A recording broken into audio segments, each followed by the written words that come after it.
For hundreds and thousands of years, humans were nomadic. They traveled around in small groups, hunting and gathering for their food. But then, 12,000 years ago, a change began to take place. The groups began a sedentary lifestyle of farming, vastly different from their old nomadic lives. The first settlements were believed to have been established on the eastern coast of the Mediterranean Sea, somewhere around 10,000 BCE, in an area we now refer to as the Fertile Crescent. The region provided an ideal environment for the cultivation of agriculture as well as the domestication of plants. But the establishment of these villages also posed some problems. Because of water's central importance to life, humans began to settle near water sources. However, these sources quickly became contaminated by human waste, even in the smallest of amounts. Waterborne diseases ravaged populations and, along with animal-borne disease, began to lower the population greatly. The people needed a solution. The development of agriculture provided a solution to this problem. That solution was beer. Beer developed from the cultivation and domestication of wheat. However, people didn't always purposely farm it. Originally, nomads simply gathered the wheat, but with the discovery that they could plant and control its growth, people began to focus primarily on its cultivation.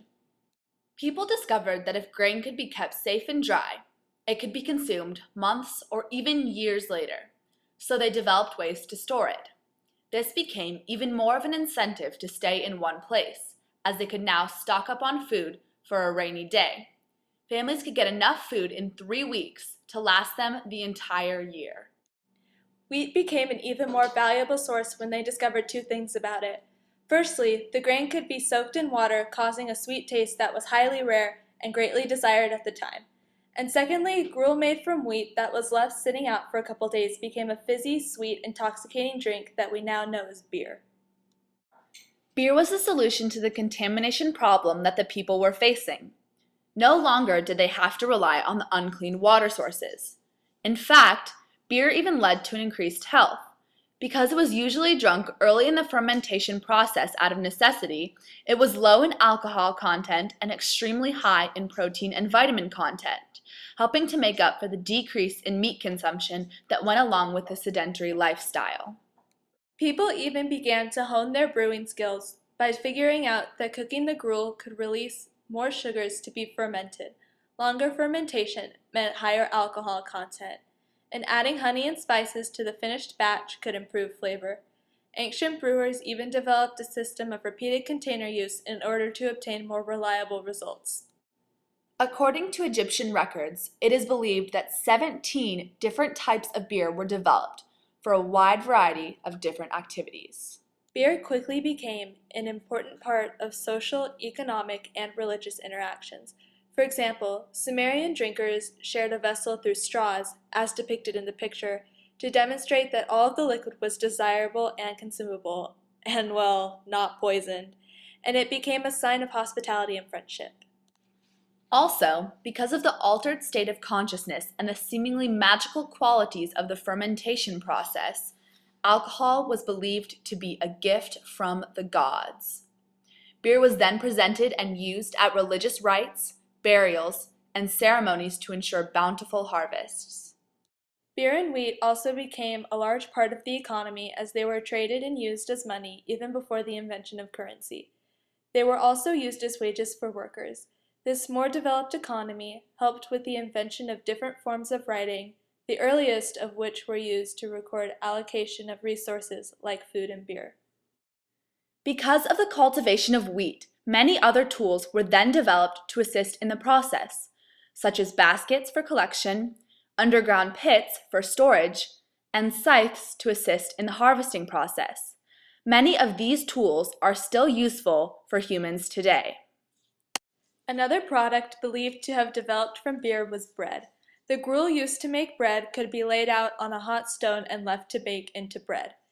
A Mesopotamian form of bread called bapir could be stored for extensive periods of time and eaten in times of food shortage, though it was primarily used for flavoring beer.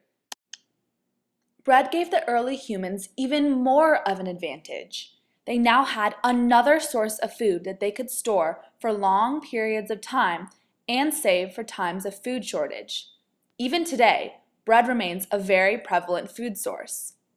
It was later reformed from the mass of brittle, dried gruel into the fluffy deliciousness that you can pair with butter from the cattle-herding Scythians, olive oil from the ancient Greeks, or cold cuts in a delicious sandwich. Bread spans both time and cultures and is a versatile invention that we can trace back to the beginnings of civilization.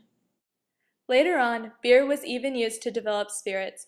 The process of distillation, a heating and cooling of liquid to increase alcohol content, produced whiskey, which was also a large part of Gaelic and Irish culture due to its ability to quickly and easily provide intense intoxication.